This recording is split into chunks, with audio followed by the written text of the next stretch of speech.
Hello everybody and welcome to my 10th episode.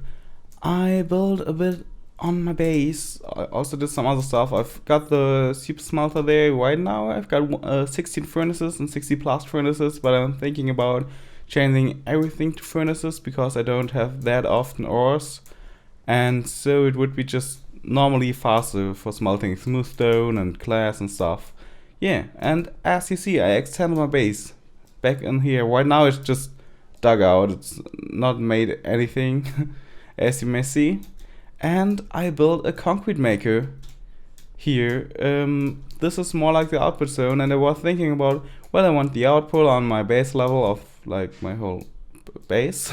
Yeah, and up here you have to go to build the concrete, but I just realized that I could just build the concrete maker down here like this part because I have to place blocks against this piston and then just put the items back up with a bubble elevator. And yeah, so I'm going to tear down the whole concrete maker and build it back up down there, but then everything of my things is at one level and it's just easier to go. I don't know, I just like it more. It's kind of prettier. Yeah, so that's what I'm going to do now. Also, I have to dig down like this hole down here. And another thing, when you're standing up here and just yeah, I'm just right beneath my base. Oh, it's nighttime. And yeah, so that's where my concrete maker is. Just oops. Just closing it back down. Hello, spider. Yeah.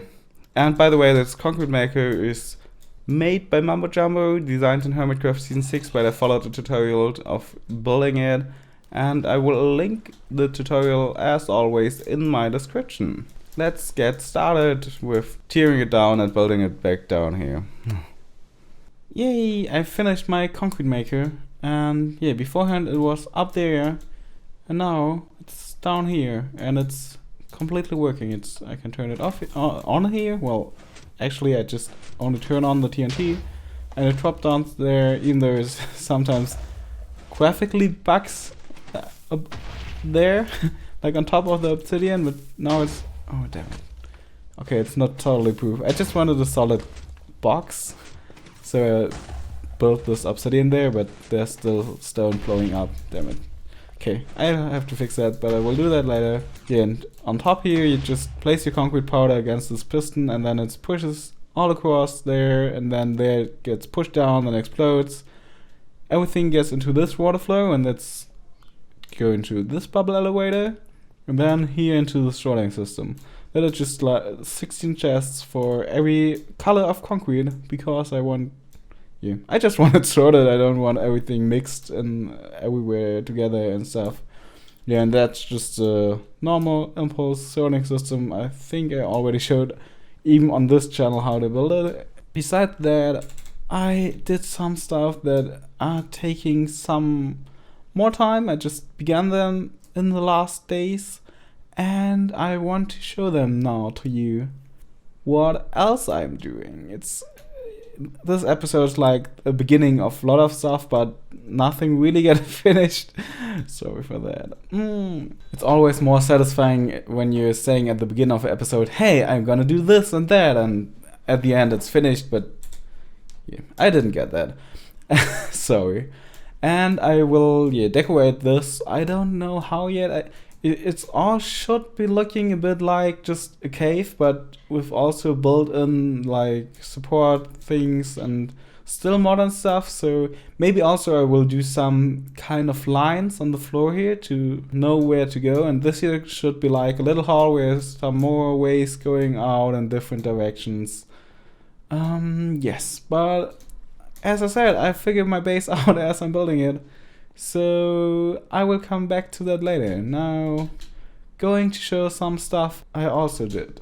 So here's something Jan and I built together on, and as you may imagine, it's an Electrifly course, and there are different difficulties Jan built this yellow one. It's supposed to be the most easiest one. Maybe we change it to queen. And I built the red one. And I also built the starting platform down here. And yeah, I think I just use it once to show you how it works. You're supposed to get everything of your stuff in here because, well, if you die, you don't lose all your stuff. Well, you need this, and I've also got a totem. So here, as you can see, there's a tripwire hook, and that starts the counter. When I'm flying through here, I have to go through this hole first. We will put a map down to see where are what rings, and yeah, it's going all around here, back there, and then coming back through this hole and back to here. And here it's hooked up with a T flip-flop, and this is your counter. Just how many items came through this hopper in the time you flew. And yeah, right now my record is, I think, about 2 stacks and 10 items or something. So let's see what I'll get this time. That's the annoying part. Sometimes you're flying, oh damn it, this way against the wings that you're stopping. That's very bad. When you, and we were thinking about when you don't go through the wings, that you have a penalty. If you get against them, well, then you, as you can see at my health bar, have a chance to die, and also you won't get any penalties because it's just slows you down enough that it's fair. Damn it, I don't want to die. I died, I think, around 3 times now while building this curse. Well, that's kind of like dying. Oh. Okay, that's a very, very bad one by me, to be honest. I did this like much better, much better. But I'm very happy to see when the others will fly this course. So that's the way you end it. And then you can see, oh, wait, Jan built a region beacon over here, I think. We talked about it. Wait, what? Why is it that good? Okay, whatever. Yeah, and then after you finish your course, you're supposed to get the stones back into the hopper. So the next one can count as things, and then you can get back out your stuff. And yeah, that's how it's supposed to be used. I will be happy to do something together with the others. Also, we will build some more courses. Jan already marked out one course you want to do. It will be the hardest. It's starting from top here, and I think it's go something like through here, but as it is this way, and then going down here, somewhere around here. But well, right now it's kind of easy, but and then after that he didn't figure it out any further. Yeah, but I really like to do it, and the place around here is just perfect for it, with all the hills and the holes in the mountain, and with all these ruins, even though they're not like Minecraft ruins, but yeah, what you normally would say as a ravine, and this stuff over here. And so also over here, if you need something like more, oh, here we've got an actual ravine. I think we should use that definitely for one course. Good thing I found it. Yeah, so I will build some more courses, maybe something on a live stream, I don't know yet. And yeah, that's one thing also going on right now. Here's just like a bit of our stuff we just have here to build. I did some enchanting, and so if I die, I now have backup gear of everything. There's just sort of like, this is my first stuff of everything, and this is my second stuff, and this just, I don't remember why I needed a diamond shovel with fortune, but I needed it.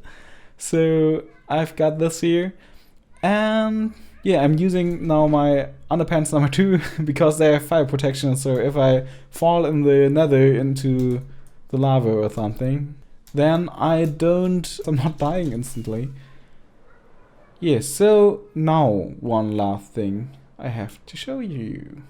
It's here in the shopping district. I built a new shop, and it's this one. These 3 rectangles are my new shop, and well, I think you can't say from that what it is. Yeah, it should be a bit more modern style, as you may see. And I also did this pathway to my rocket shop, and yeah, over here, and then there's now a way for going further in this direction into the whole shopping island, because this is like now only a sixth of the island. And welcome to Tranaptor's George's Armor Stand Shop. I need definitely a better name, but I don't come up with one yet. Here you can message Tranaptor to do an armor stand scene for you. If you want to see some examples of what's possible, just go through the scenes I built here. The price depends on the size of your scene, but I'm sure we will find a good price for your scene. Have a good day, Tranaptor. P.S. All materials I use are included. Yeah, so right now, yeah, you can see it's kinda empty. I did this one shop where Mumbo is playing with his Rendog, and Mumbo don't know what to do, but Rendog's just exhausted because it's so easy for him. Sorry, Mumbo. Yeah, it was inspired definitely by Zombie Clear's design, was out of season 6 she did, and yeah, but I really like it, and it really took so much time. I just could imagine now how much time Zombie Clear needs to do all this armor stand stuff. This took me about 1 hour of that, just this chessboard, and these both playing was kind of easy then after that. And over here I've got False fighting versus Etho. Although I don't know, I think that's kind of ineffective how she attacks, but I don't know. I just wanted to do something like a fight scene over here. And then I had another idea for one place here. I wanted to do like ahead of everybody from the server, and doing something like a group photo we are posing for, and then a camera and stuff, and there will also be a lot of armor stand things I could use. And I don't came up with any other armor stand scene I should build here that's just showing off how much you can do with armor stands. If you have some ideas what I could build, just write it down in the comments. I really like to do it, and also I've got a lot of heads right here, as you can see. And I also need a lot of leather armor, because, well, if I won't give them any clothes, they would look super weird, and so I need a lot of leather armor, as you may see. I also have to do all the coloring of the armor, but that's kind of fun because, well, as I'm a film student, I just love to use color to give some emotions into stuff, and yeah. Even though right now it's not that amazing how it's coded, color coded. I think that's everything I did in the last time, even though it's kinda feels like much, but it isn't that much after when I'm looking at it afterwards. And also here we've got 2 new stores. One from Varaner. She's selling golden carrots. And I don't know. No, she's not selling anything else. And just across the street there are steaks and leather for sale from Citrial. Now the library, I wanted to look there someday just to see the progress, but no, I'm not allowed in here. Yeah, it's still a construction site and no trespassing, so I'm not allowed to get in there. And they should definitely do white letters down here so you could read it better. Right now it's kind of okay, but I think at that time it's annoying. Oh, one last thing I put down here. I'm now selling also glass at my warehouse, just for 2 stacks a diamond, and considering that I'm selling 3 stacks of sand for 1 diamond, it's just a bit expensive, but not that expensive. I also was thinking about selling all colored glass, and as I build my concrete chamber, I'm also thinking about building a concrete shop. Yeah, but also Clean Fox has this color shop, as you know. And, well, I should then have to buy a lot of the colors if I'm doing colored glass and colored concrete. Maybe I can do a special deal with her, but I don't know yet. And, wait, I just want to check my rocket shop, I think. Oh, damn it. Normally my rocket shop is the only one that permanently sells them things, because it's just like over the whole time of the game, you always need rockets. Just oh, it seems like somebody's building something down here. It's kind of crowded in this corner right here. There's now my shop. There's the bakery of cereal, and there's popping up other shops. Even though we got a lot of space till here, and here in this place there's still some space. And well, just the sheer size of this whole island.